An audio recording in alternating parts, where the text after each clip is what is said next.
حضرت امام باقر رضی اللہ تعالی عنہ، آپ کے صاحبزادے، آپ کے بیٹے حضرت امام جعفر صادق رضی اللہ تعالی عنہ، آپ ایک دن خطاب فرما رہے تھے۔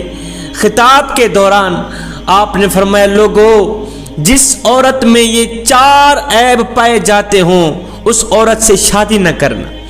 خدارہ جوانو، جس عورت میں یہ 4 عیب پائے جاتے ہوں، جس لڑکی میں یہ 4 عیب پائے جاتے ہوں، اس لڑکی سے شادی ہرگز نہ کرنا، فوراً دوری اختیار کر لینا۔ یہ 4 عیب رکھنے والی عورت اتنی خطرناک ہے، فرمایا یہ جس راستے سے آ رہی ہو وہ راستہ بھی چھوڑ دینا۔ شادی کرنا تو دور کی بات، یہ عورت اتنی خطرناک عورت ہے کہ یہ جس راستے سے آ رہی ہو وہ راستہ بھی چھوڑ دینا۔ فرمایا یہ 4 عیب رکھنے والی عورت دنیا میں بھی ذلیل، آخرت میں بھی ذلیل، دنیا میں بھی تباہ و برباد، آخرت میں بھی اس کا ٹھکانہ جہنم ہوگا۔ اگر تم ایسی عورت کے ساتھ جڑے رہو گے، اگر تم بھی ایسی عورت کے ساتھ وابستہ رہو گے تو ایسی عورت قیامت کے دن خود بھی جہنم میں جائے گی اور تمہیں بھی جہنم میں لے جائے گی۔ ایسی عورت خود بھی مصیبتوں میں گرفتار رہے گی، خود بھی طرح طرح کی پریشانیوں میں گرفتار رہے گی اور تجھے بھی مصیبتوں میں گرفتار کر ڈالے گی۔ ایسی عورت جس گھر میں چلی جائے وہ گھر تباہ و برباد ہو جاتا ہے۔ یہ 4 عیب رکھنے والی عورت جس گھر میں ڈیرا ڈال دے تو ماؤں کی گود خالی ہونے لگ جاتی ہے۔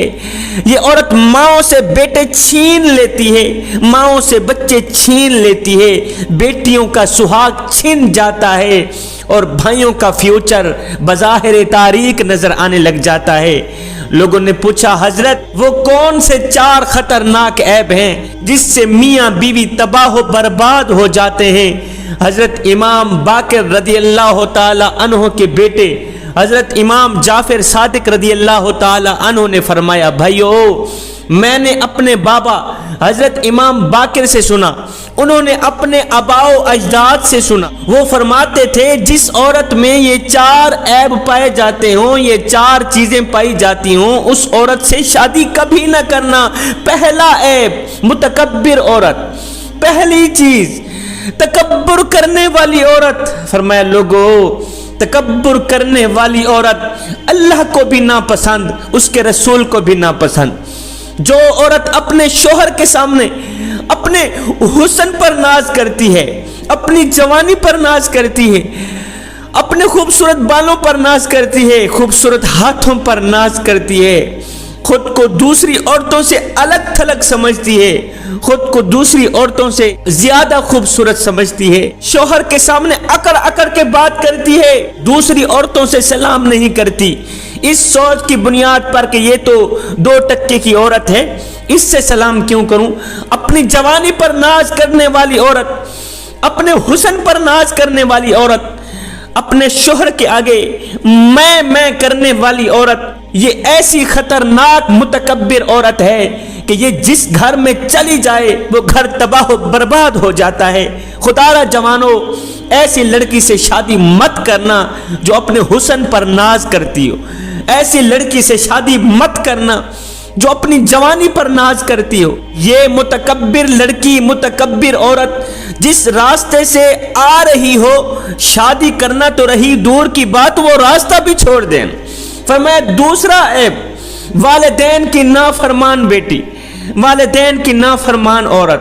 آئے وہ بوڑھا باپ جو اپنی بوڑھی کمر پہ بوریاں لاد لاد کے دن رات محنت مزدوری کرتا رہا، اوور ٹائم لگاتا رہا، غربت میں آ کے بوڑھی کمر پہ بوریاں لاد لاد کے اس نے اپنی بیٹی کو جوان کیا، بوڑھی کمر پہ بوریاں لاد لاد کے اس نے اپنی بیٹی کو پڑھایا لکھایا، اسے جوان کیا۔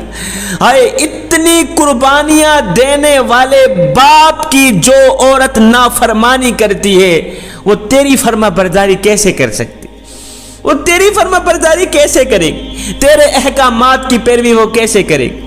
آئے وہ ماں کائنات کا کل ملا کے سارا درد ایک طرف، جب ماں بچہ جنتی ہے، بیٹی جنتی ہے یا بیٹا جنتی ہے، اس لمحے کا جو درد ہے وہ ایک طرف، اس لمحے کا جو درد ہے وہ زیادہ تکلیف دہ ہوتا ہے اتنی قربانیاں دینے والی ماں کی جو لڑکی نافرمان ہے وہ تیری فرما برداری کیسے کرے؟ شیخ سعدی فرماتے ہیں بچھو کی پیدائش دوسرے جانداروں سے الگ ہوتی ہے، دوسرے جانداروں سے مختلف ہوتی ہے۔ جب سانپ کی پیدائش کا وقت ہوتا ہے تو وہ اپنی ماں کے پیٹ کو کھانا شروع کر دیتا ہے، یہاں تک کہ وہ اپنی ماں کا پیٹ پھاڑ کر جنگل کی طرف دوڑ جاتا ہے۔ حضرت شیخ سعدی رحمت اللہ تعالی علیہ فرماتے ہیں یہی بات میں نے ایک عقل مند کو سنائی۔ عقل مند شخص نے کہا حضرت میں اس بات کو تسلیم کرتا ہوں، واقعی ایسا ہی ہوتا ہوگا۔ وہ اپنی ماں کا پیٹ پھاڑ کر چیر کر ماں کو مار کر ماں کو دکھ دے کر ماں کو درد دے کر